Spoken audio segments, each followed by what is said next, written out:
Our first presenter is Daniel Snow, and Daniel is known with the web portal class.com, which is I also visited yesterday and this morning. Very excited page, a new way how we can educate ourselves in the industry. Daniel is working with the different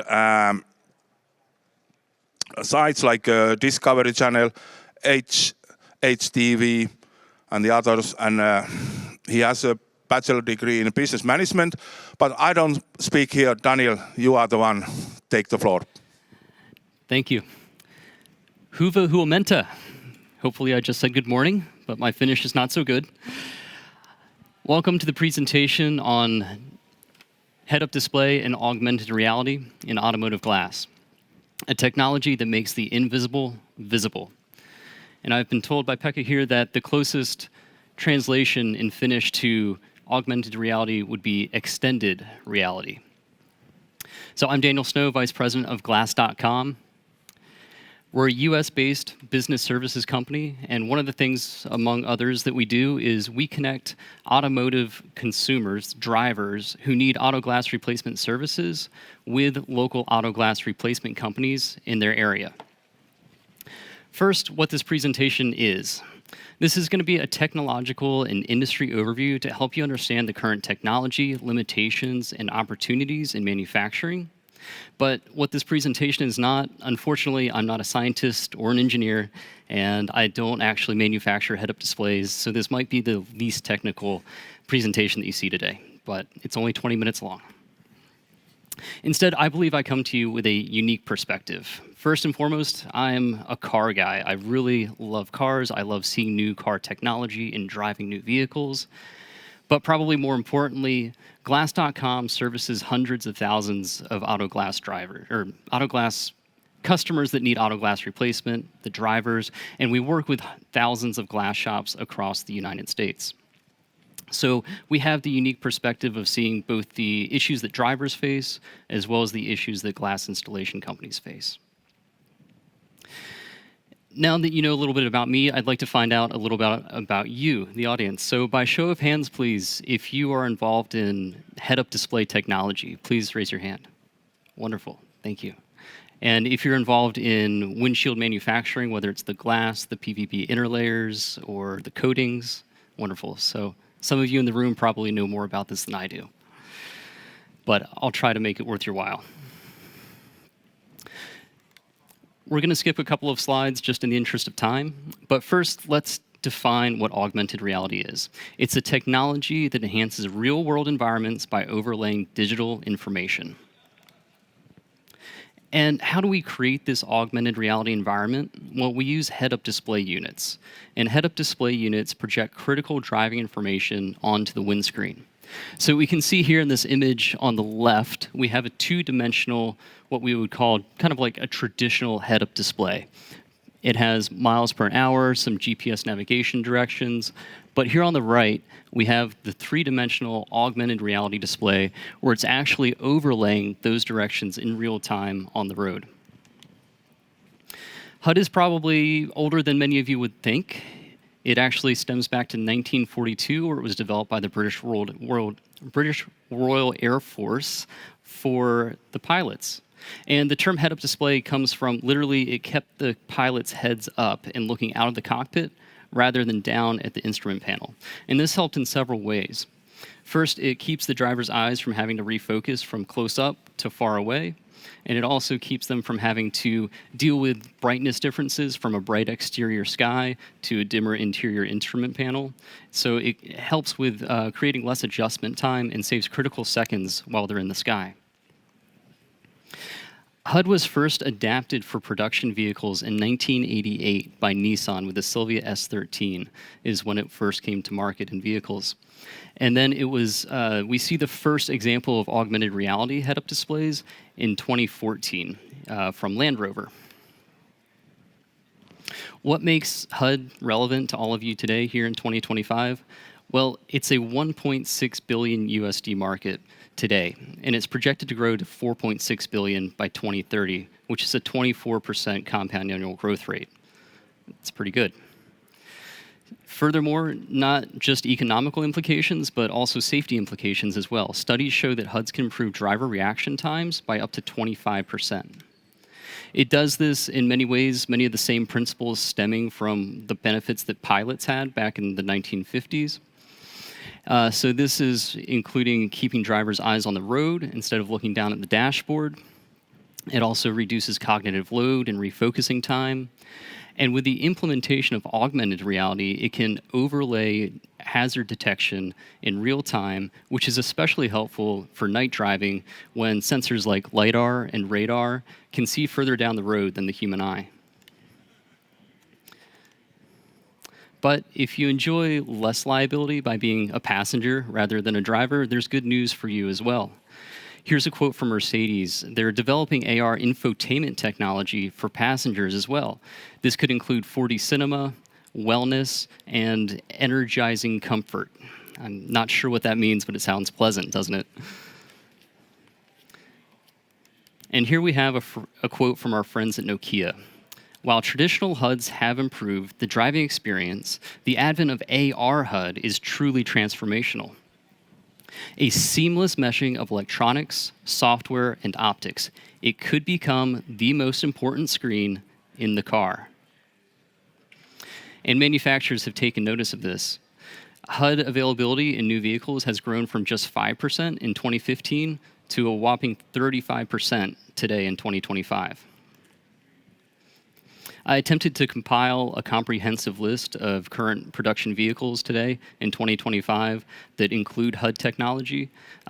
Full disclosure, it might not be fully comprehensive as I don't know the foreign vehicle market as well as the US vehicle market, but I tried to include as many foreign vehicles as I was able to find.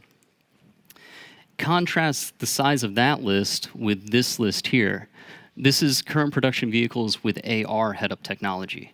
You can notice the difference in size, and it really goes to show that AR is still a developing technology reserved for only the highest of the high-end vehicles.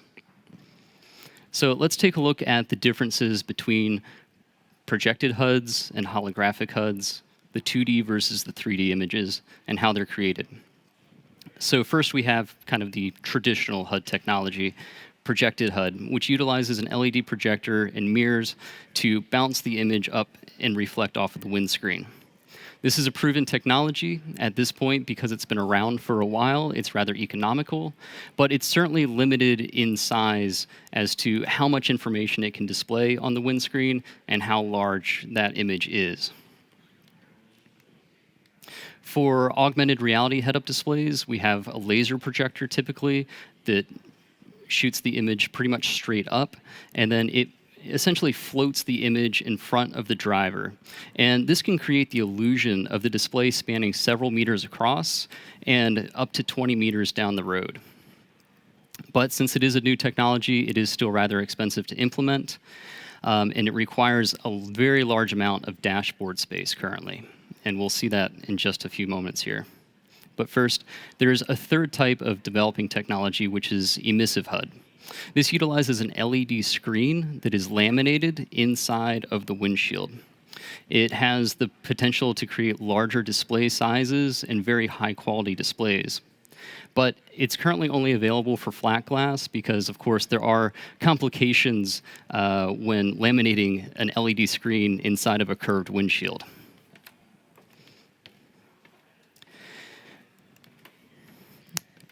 So similar to windshields with advanced driver assistance systems, of course, optical clarity certainly matters when we're talking about heads-up displays. But more importantly is the ability to reflect the image of the head-up display is projecting. And so this can be done in two ways. The first way is with a angled PVB interlayer. And so essentially what happens is when that image is projected onto the windscreen has, of course, two layers. And so that image is bouncing off the inside layer of glass as well as the outside layer of glass. And with a standard PVB interlayer, those images would bounce at a different height. And so you get what's called ghosting, which we can see here, where it's a bit of a double image. And this is actually the most common complaint from consumers when they have their windscreen replaced, if they have a heads-up display, because a lot of glass companies don't realize that there are specific windshields required when utilizing it for a head-up display vehicle. And so the consumer ends up with these ghosting images. So to counteract that, head-up display windshields have a special wedge-shaped PVB interlayer to account for that reflective angle. Alternatively, some head-up display windshields, they use a special metallized coating to eliminate that ghosting and have a clear reflection. It's applied with a sputtering technique. So I told you in my introduction that I'm a car guy, so I had to get out into the real world and see this technology for myself. I had the burden of visiting Mercedes and Audi and Land Rover and driving the newest vehicles on the lot. It was tough work, but I did it in the name of research. So first, Land Rover. This is an example of projected head-up display. So it has the two-dimensional information here. So we have speed, we have GPS directions, its color. But for a vehicle that's over 100,000 euros brand new off the lot, it was a little bit underwhelming. So I think this speaks directly to the fact that there are still limitations faced by the AR HUD technology. We see another example from a Mercedes-Benz model here. And notice the size of the unit. So this is, again, the 2D projected unit versus the size here with the augmented reality unit. This takes up the entire space of the dashboard. Again, we have another example here from Audi with augmented reality display, and it's taking up the entirety of the dashboard. So you can imagine some of the limitations that that causes, because you have to have the steering column, you have to have other displays, you have to have a lot of technology packed into that dashboard. So by having the augmented reality display take up that much room, there's a lot of complications around that. I attempted to capture the head-up display in action, but my camera wasn't able to pick it up so well. But you can kind of see how the turn-by-turn directions move, the arrows do, as you drive down the road. And I didn't want to take any video while driving, but so I did this while parked. Luckily, Audi had an example of what the head-up display looks like in action. So you can see as you're driving down the road, the arrows move in unison, pointing exactly where you need to turn. So they move down the road and then come further in. So it's all in real time. As if that wasn't exciting enough, I was also able to play some video games. I was able to use the paddle shifters and the gas and the brake pedal as controls. I wasn't very good at Space Invaders, but I was pretty good at Pong. You'll also notice in the middle photo here, it's not head-up display, but it is an image of a display that the passenger was able to use. And I think this is important if we remember back to the quote by Mercedes about the main focus of their AR is to create a comforting drive to the passenger, as well as Nokia's quote that the windshield could become the most important screen in the car. I believe these photos are evolving proof of those concepts. Now we're getting to the exciting stuff, the futuristic stuff. This is a concept car from Audi, and I believe that this video represents what the deep future of AR can look like. It'll take him a second to get there, but this car comes with augmented reality it's pretty goggles. interesting. He's able to actually use gestures to control the vehicle rather than tactile touch. However, you'll notice a big difference here. He has to wear goggles in order to access the AR technology. And I think this speaks to the limitations of current AR, where manufacturers are demanding technology that's more advanced than what's able to be produced by today's head-up display technology, which is dashboard and windshield based. I can grab it, hover it anywhere, and turn it like that.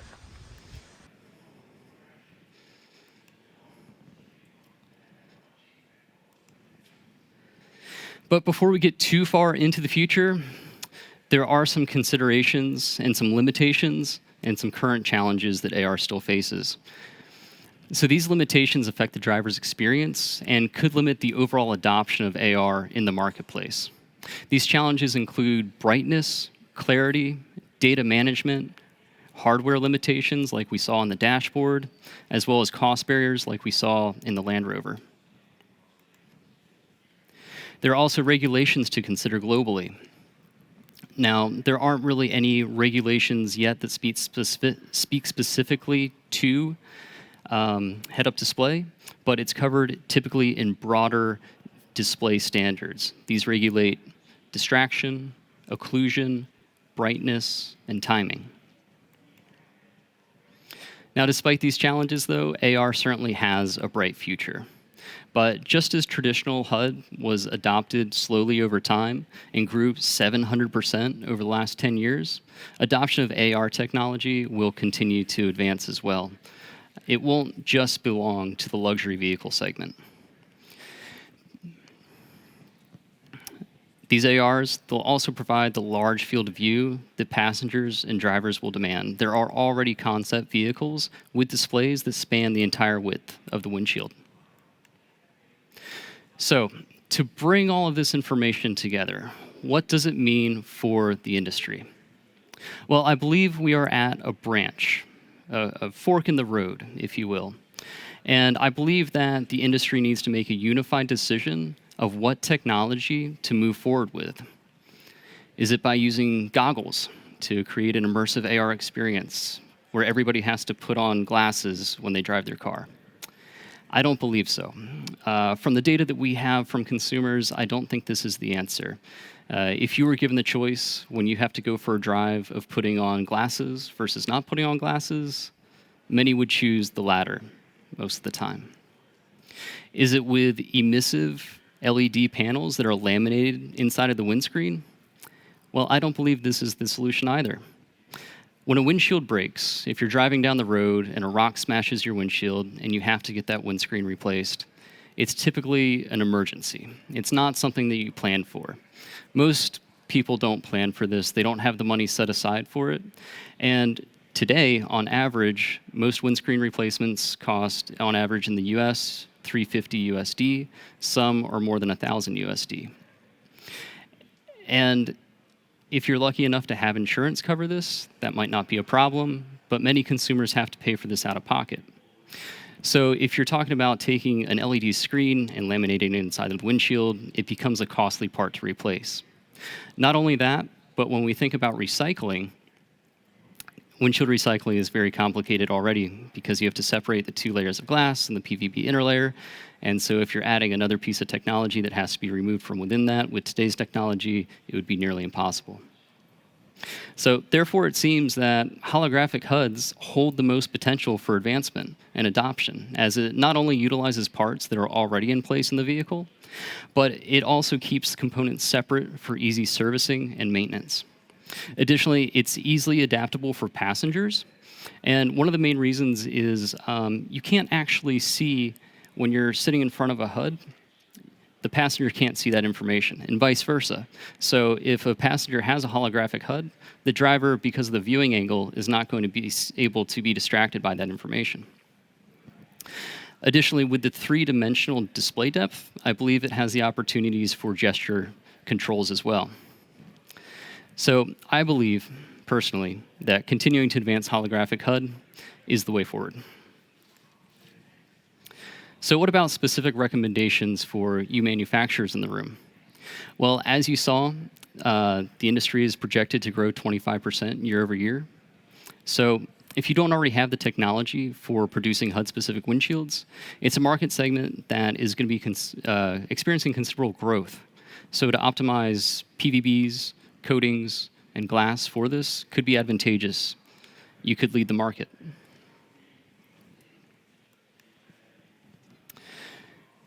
It will be important for manufacturers to also focus on strict quality controls to ensure that consumers have a positive experience with HUD technology and continue to adopt it.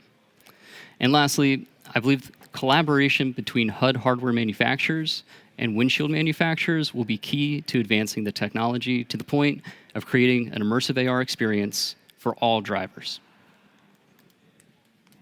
Kiitos. Thank you.